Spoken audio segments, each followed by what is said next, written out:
Sony and Microsoft have constantly been at arms against each other, ever since Microsoft managed to find a strong foothold in the market for itself with the original Xbox.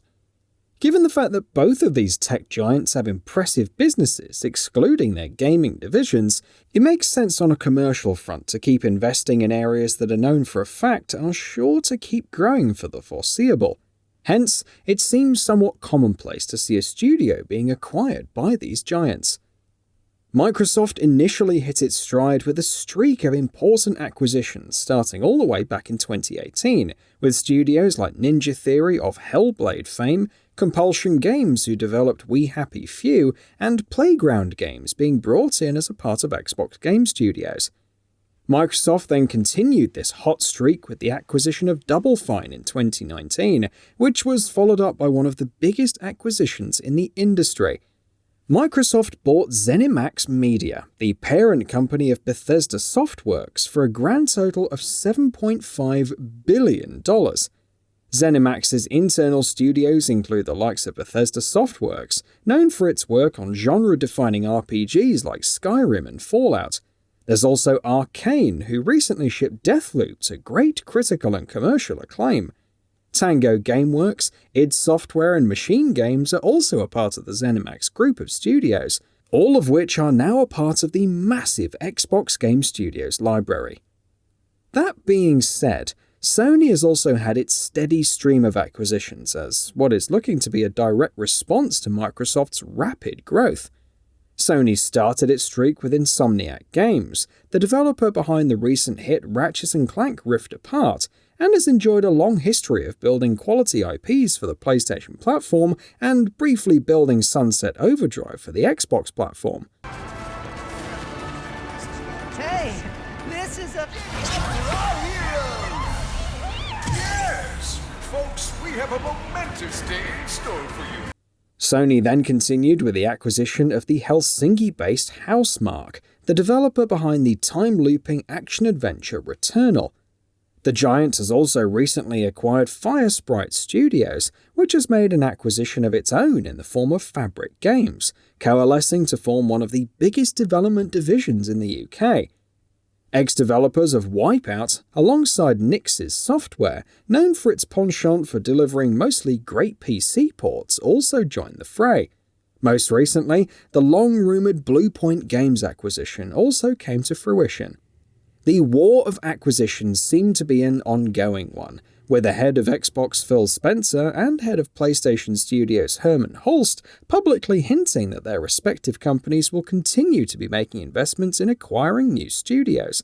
However, an interesting point worth noting is how starkly different the acquisitions will impact end users on each platform. Microsoft has already made it clear that the entirety of its first-party content will be made available day and date of its launch on the Xbox Game Pass platform. With development studios such as Bethesda Softworks, Arcane, and others joining forces, fans would get access to possibly some of the best upcoming games for a long time at a relatively minuscule monthly cost. Most of the highly anticipated releases of this generation, such as the upcoming Halo Infinite among others, and most likely The Elder Scrolls 6, will be available at no additional cost to Xbox Game Pass subscribers. And while the model may have some flaws which are inherent with subscription services, it's looking to be a great deal for end users, at least for now. On the flip side, Sony's acquisition strategy is a mostly standard one, although fans will have to pay up an extra $10 for a majority of its first-party games. A studio like Firesprite or Housemarque, which previously had the liberty of choosing its own publisher, release platforms and price, will now have to heed Sony's pricing guidelines, which have been a major point of contention within the community this generation.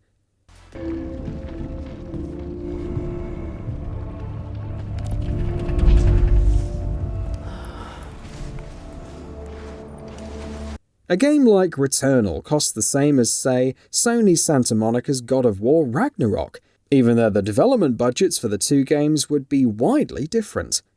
Why so many acquisitions keep happening boils down to the simple fact that platform holders such as Sony and Microsoft want to push their hardware with a variety of gaming products.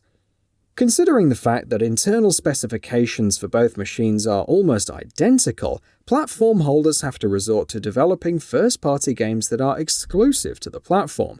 We need to find out why. But this wasn't the mission. The missions change. They always do. As these mega corporations continue to grow financially with each passing year, it seems that more and more acquisitions will continue to keep happening at a consistent pace. Of course, an acquisition is never a one-sided affair. Many independent studios opt to get acquired as a first-party developer to better focus on what they do best, i.e., actually developing games while the parent company can take the burden of publishing, marketing, and provisioning budgets. Only one left!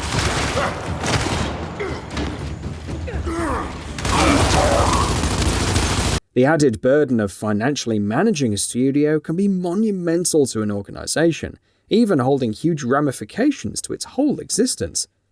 On the flip side, it can even do wonders for a studio. As Double Fine Productions founder Tim Schafer discussed in recent interviews, that Psychonauts 2 wouldn't be possible without Microsoft backing it up. With Microsoft's financial resources as well as an added luxury of time, the team was able to achieve a satisfactory level of polish and content with the final release. There are some obvious negative sides to acquisition as well. Being a first-party studio comes with a lot of added burden of constantly performing, and it isn't uncommon to see promising studios get stripped down to lesser roles if the output isn't up to expectations. Rare, one of the biggest names in gaming at the turn of the century, was acquired by Microsoft, only to be stripped down to making Kinectware. Once games like Cameo and Banjo-Kazooie Nuts and Bolts underperformed on a commercial front. Sony Japan, of Shadow of Colossus fame and The Last Guardian fame, has now been removed from Sony's list of studios, just because Sony sought to put more attention to its Western audience that resonates with the publisher's AAA blockbuster library. There is no shortage of such incidents, nor there is a shortage of reports surrounding how an acquisition actually helped the studio make a game they wanted to make.